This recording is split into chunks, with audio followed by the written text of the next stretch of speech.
ನಮಸ್ಕಾರ, ನೀವು ನೋಡ್ತಾ ಇರೋದು ಸಿಜೆ ಕರ್ನಾಟಕ ನ್ಯೂಸ್.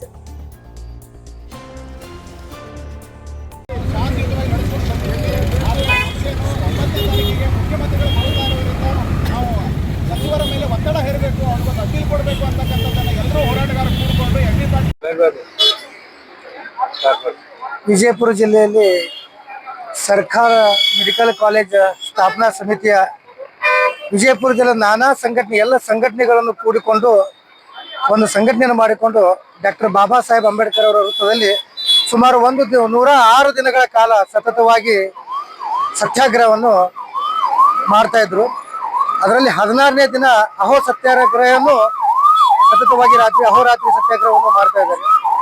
ಅದಕ್ಕೆ ಒಂದು ಸ್ವಲ್ಪ ಸಂಘಟನೆ ತೀವ್ರಗೊಳ್ಳಲಿ 9ನೇ ತಾರೀಕಿಗೆ ಸನ್ಮಾನ್ಯ ಮುಖ್ಯಮಂತ್ರಿ ಬರುವಂತ ಸಂದರ್ಭದಲ್ಲಿ ನಮ್ಮ ಸಂಘಟನೆ ಎದಕ್ಕೆ ಕೂತಿದ್ದಾರೆ ಅಂತ ಅನ್ನೋದು ಅವರಿಗೂ ಕೂಡ ಗುರುತಾಗಲಿ ಅಂತ ಹೇಳಿ ತಿಳ್ಕೊಂಡು ಎಂ ಬಿ ಪಾಟೀಲ್ ಮನೆ ಮುಂದೆ ಸುಮಾರು 1.5 ತಿಂಗಳಿಂದ ಚರ್ಚೆ ಮುಗಿಸಿ ಎಂ ಬಿ ಪಾಟೀಲ್ ಮನೆ ಮುಂದೆ 106ನೇ ದಿನದಂದು ಧರಣಿ ಸತ್ಯಾಗ್ರಹ ಮಾಡಬೇಕಂತ ಧರಣಿ ಸತ್ಯಾಗ್ರಹದ ಎಲ್ಲ ಹೋರಾಟಗಾರರು ಹೊರಟಾಗ ಪೊಲೀಸರು ಯಾರೋ ಒಂದು ರಾಜಕೀಯ ಒತ್ತಡದಲ್ಲಿ ಆಗಿರ್ಬೋದು, ಬೇಡ ಜಿಲ್ಲಾಡಳಿತದ ಒತ್ತಡದಲ್ಲಿ ಆಗಿರ್ಬೋದು, ನಮ್ಮ ಹೋರಾಟಗಾರರಿಗೆ ಹಿಡಿದು ಅವರ ಮೇಲೆ ಸುಳ್ಳು ದಾಖಲೆ FR ಅನ್ನು ಮಾಡಿ ಜೈಲಿಗೆ ಒಯ್ದಿದ್ದು ಇದು ಅತಿಯುತ ವಿಜಯಪುರ ಜಿಲ್ಲೆಗೆ ಖಂಡನೀಯ ವಿಷಯ.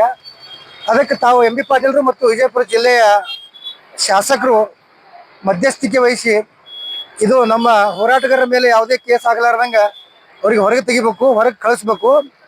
ಮತ್ತು ಸರ್ಕಾರಿ ಮೆಡಿಕಲ್ ಕಾಲೇಜ್ 8ನೇ ತಾರೀಕಿನ CM ಅವರು ಬರ್ತಾ ಇದ್ದಾರೆ. CM ಅವರ ಬಾಯಿಂದ ವಿಜಯಪುರ ಜಿಲ್ಲೆಯಲ್ಲಿ ಸರ್ಕಾರಿ ಮೆಡಿಕಲ್ ಕಾಲೇಜ್ ಮಾಡ್ಬೇಕಂತೇಳಿ ಅವರು ಘೋಷಣೆ ಮಾಡ್ಬೇಕಂತೇಳಿ ತಮ್ಮಲ್ಲಿ ವಿನಂತಿ ಪೂರ್ವಕ ಕೇಳ್ತೇನೆ. ಯಾಕಂತಂದ್ರೆ ಇದು ಒಂದೇ ಕಡೆ ಕೂತು ಹೋರಾಟ ಮಾಡ್ಲಿಕತ್ತಿದ್ರು ಇಷ್ಟು ದಿವಸ. ಈಗ ನೀವು ಏನ್ ಮಾಡಿಬಿಟ್ಟಿದ್ರಿ, ಅಹೋರಾತ್ರಿ ನಿನ್ನೆ ರಾತ್ರಿ 1:00ವರೆಗೆ ಬಂದು ನಮ್ಮ ಹೋರಾಟಗಾರರನ್ನು ಎಬ್ಬಿಸಿ ತಾವು ಟೆಂಟ್ ಅನ್ನು ಮುನ್ಸಿಪಾಲಿಟಿ ಗಾಡಿ ಒಳಗೆ ಹಾಕೊಂಡು ಹೇರ್ಕೊಂಡು ಹೋಗ್ಯಾರ.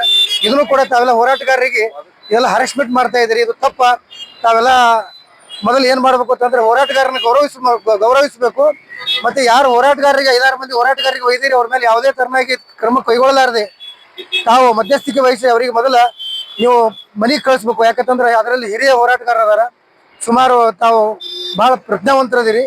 ಇದಕ್ಕೆ ಮುಂದಿನ ಹೋರಾಟ ನೋಡ್ರಿ, ಇದೇನಕ್ಕದ ಮನೆಗೆ ಮುಟ್ಟಿ ವಿಜಯಪುರ ಜಿಲ್ಲಾ 25 ಲಕ್ಷ ಜನಸಂಖ್ಯೆಗೂ ಕೂಡ ಗುರುತಾಗಿ ಮುಂದೆ ದೊಡ್ಡ ಹೋರಾಟವನ್ನು ಕೈಗೊಳ್ತೇವೆ ಅನ್ನೋದು ಈ ನಮ್ಮ ಪತ್ರಿಕೆ ಮುಖಾಂತರ ಹೇಳ್ತಾ ಇದ್ದಾರೆ. ಕರ್ನಾಟಕ ರಕ್ಷಣಾ ವೇದಿಕೆ ಸ್ವಾಭಿಮಾನಿ ಬಣದ ಪ್ರಧಾನ ಕಾರ್ಯದರ್ಶಿ ಬಾಬಾ ಸಾಹೇಬ್ ಹತ್ತರ್ಗಿ.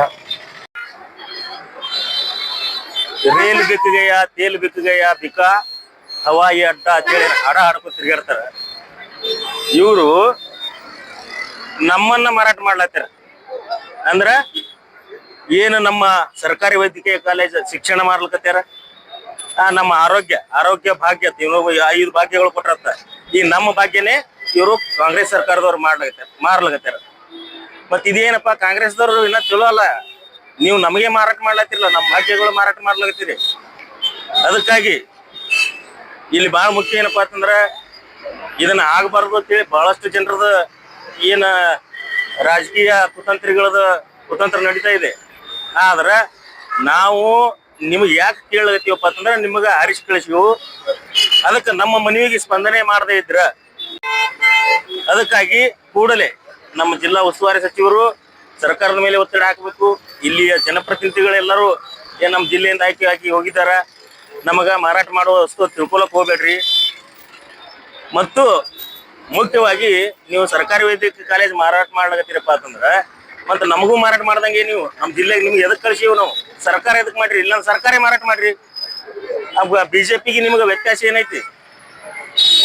ಅದು ಅವ್ರು ಮಾಡಿದ್ರು, ಇದು ಇವ್ರು ಮಾಡಿದ್ರು, ಮೋದಿ ಮಾರದ, ಇದು ಮಾರದ, ಮತ್ತೆ ನೀವು ಜನರಿಗೆ ಮಾರಾಟ ಮಾಡುವಂತ ಕೆಲಸ ನೀವು ಮಾಡ್ಲತ್ತೀರಿ.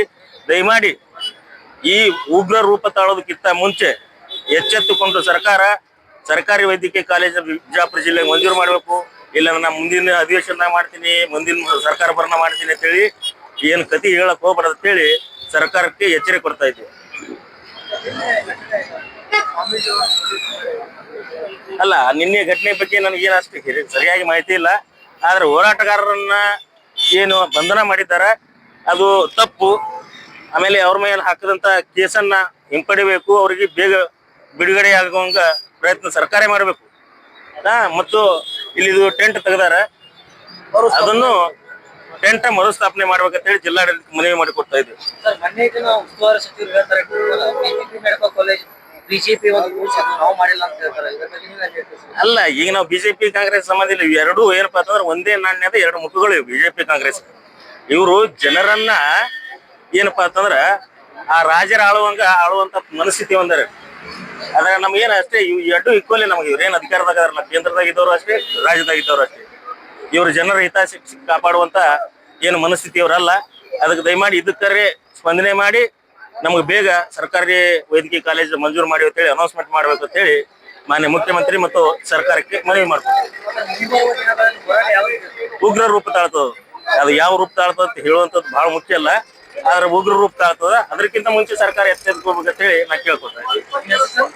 ಜಿತೇಂದ್ರ ಕಾಂಬಳೆ.